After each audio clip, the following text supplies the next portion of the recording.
Well, 69 years on, I will not just do a generalized assessment. I will look at it from various perspectives. Yes, if we are looking at our state of development and we compare to the advanced countries, obviously we will say we have failed. If we are looking at the current state of development and we are looking at the Asian tigers, many of whom we started with in terms of independence in around the same time, we can say we have failed because the Asian tigers were just like us at independence.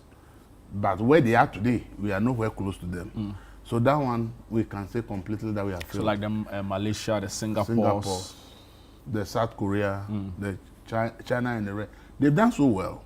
Taiwan and the rest, they've done so well if you look at their state of development today compared to ours. In that case, we can say we haven't done well because we as a country, Ghana, we have been endowed with so many natural resources that some of these countries don't even have. Ghana has crude oil. Ghana has cocoa. Ghana has bauxite. Ghana has diamond. Ghana has gold. Ghana has lithium. And on and on and on we go. Ask yourself, which single country in the world has all these things in one country? So if we look at the blessings God bless us with natural resources, and you compare to the Asian tigers, which do not even boast of more than 2 natural resources per country, and what they have achieved, you can say that we have really failed. Is that a failure on the political leadership? We are talking about Ghana, so it's not about political leadership alone. It's always about but leadership. The citizens do not manage these resources you are talking about. Yeah, the people who lead are citizens before they are voted into power or before they take over power. So they are Ghanaians. Okay, so on that note, you say we have failed. But you see, if you look at it from the sub-region that we live in, you can say that comparatively in the sub-region, we are not doing badly. Because if you look at the sub-region in which we live, if you have traveled the sub-region, then you can appreciate that though we are not like the Asian tigers, we are not like the Western countries, we have also made some progress. Which country in the sub-region has a Terminal 3 like we have? Their airport can be compared to Terminal 3. You can't find one. If you look at how we have managed to extend electricity to rural Ghana, how many of the countries in the sub-region have been able to achieve that? I have friends who travel to Cote d'Ivoire, for example, and say that they have better infrastructure than us. In what terms? In terms of roads. To where? You see, sometimes we go to the capitals.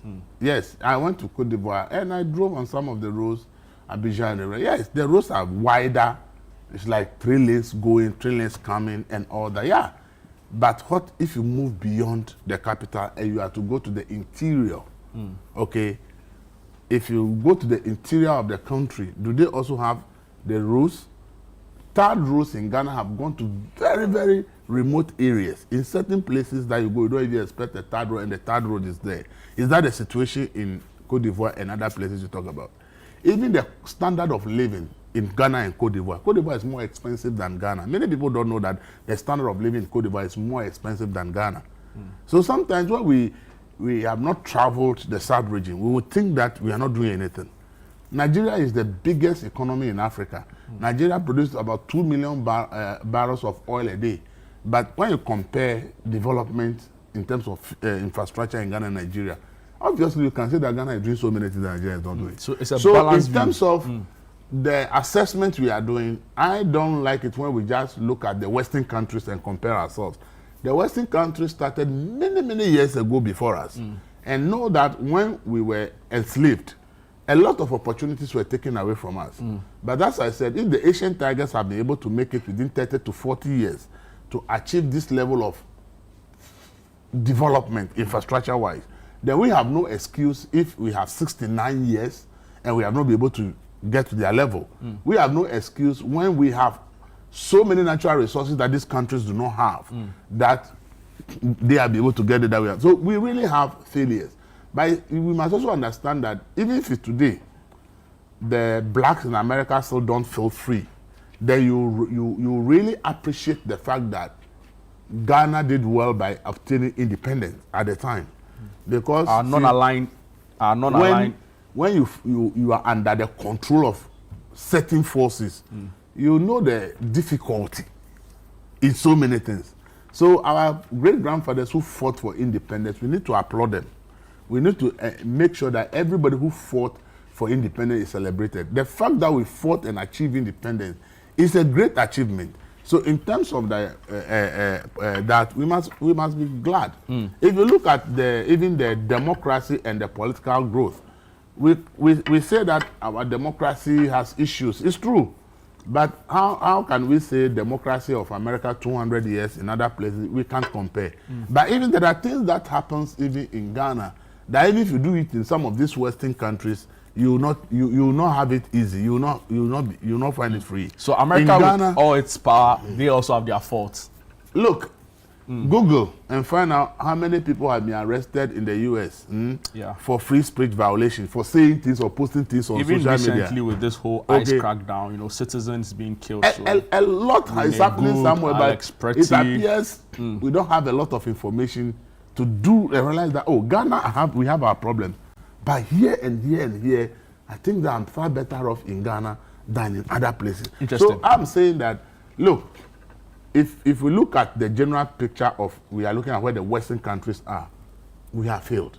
If we look at the Asian tigers that we all had independence around the same time, we are more endowed in terms of natural resources compared to them. And therefore, we have really managed our country very well, especially if we have looked at the natural resource as a growth pool, and we really took advantage and say that this is what God has given us and want to manage it well to develop. We would have been even ahead of the Asian tigers. We didn't do that, so we have failed. I like but the then way for the West African sub-region, if we look at the situation, we can say we are not doing badly because there are certain things here that.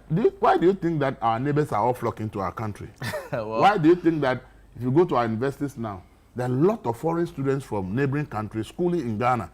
We say our standard of education is not good. We don't like it. We complain about it.